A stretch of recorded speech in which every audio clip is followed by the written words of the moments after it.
Donc, je suis un jeune créateur, plus particulièrement et spécifiquement pour la mode masculine. Mon univers créatif, j'ai plusieurs tendances créatives, on va dire. Il y a une tendance très architecturale qui est due à un travail de ligne, à un travail de volume, le rapport du corps avec l'espace qui est très important pour moi, qui m'inspire beaucoup. Des fois, les espaces me donnent plein d'idées, me permettent d'imaginer directement des silhouettes.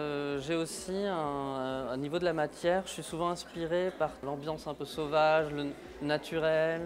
Il y a l'aspect animal souvent dans mon travail aussi, des choses plus fines, un peu plus douces, un peu plus légères.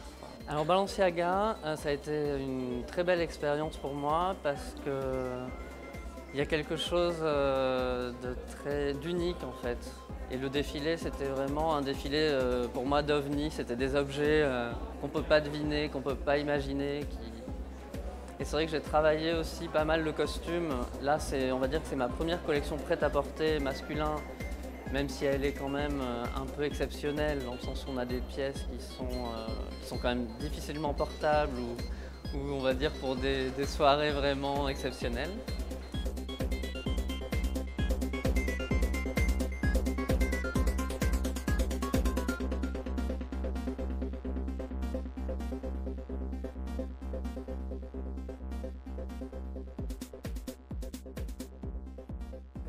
Basically, I come from South Korea, but I just moved to London for study fashion design. I'm at the final year in the Central St. Martins. I'm doing the menswear course over there. And for my collection, I just get inspired from the idea of the mad scientist. When I just think about kind of people, those who really get into the logical working, they never care about what they're wearing. They normally doesn't have any kind of common sense of the wearing. I just think the guys like, have you ever seen the Back to the Future film? Yeah. Do you know the Dr. Brown? Dr. Brown is kind of mad people. This scientist is mad as well. Like he doesn't have any kind of common sense of fashion, just wearing two different colored shoes or like the wearing two tailored jacket at once, like two different lengths of the tailored jacket.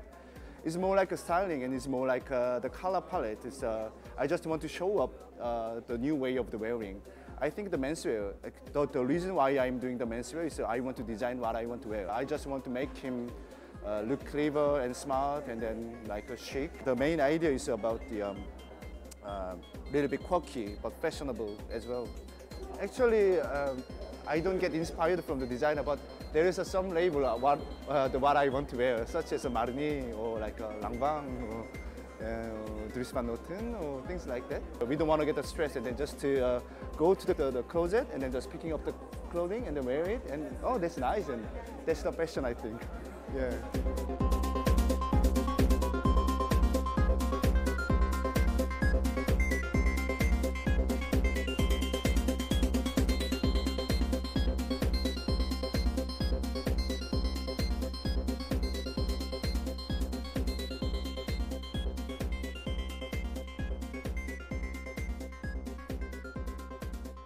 Donc j'ai eu cette idée il y a 18 ans de créer ce festival à Dinard avec la ville de Dinard et sa municipalité.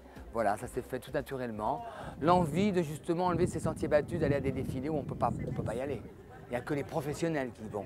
Au festival de Dinard, il y a les professionnels, les acheteurs et aussi le grand public. C'est eux qui achètent. Pour avoir les couleurs françaises à l'international, il faut déjà pouvoir s'expatrier, d'aller à l'étranger. Donc nous, on le fait avec Montréal, avec New York, c'est d'avoir un créateur qui puisse bien sûr vendre et diffuser et avoir beaucoup de succès à l'étranger. Mais je pense qu'avant, il faut l'avoir en France, ce succès. Alors, il faut attendre maintenant la 19e édition qui sera à la même époque l'année prochaine. Venez voir Dinard, venez voir les créateurs, venez voir leurs talents. Et je tiens aussi à remercier tous les couturiers, tous les créateurs qui sont maintenant des stars dans la mode. Ils viennent à Dinard, ils viennent les voir, ils viennent les solliciter. On remercie Franck Sorbier, grand couturier, président de ce jury, Chantal Thomas et d'autres créateurs venant à Dinard, Paco Rabanne, qui viennent soutenir le festival. C'est eux aussi qui font aussi le fait que les gens, par leur soutien, s'intéressent et viennent au festival. Et après, les créateurs, c'est eux aussi, à 100%.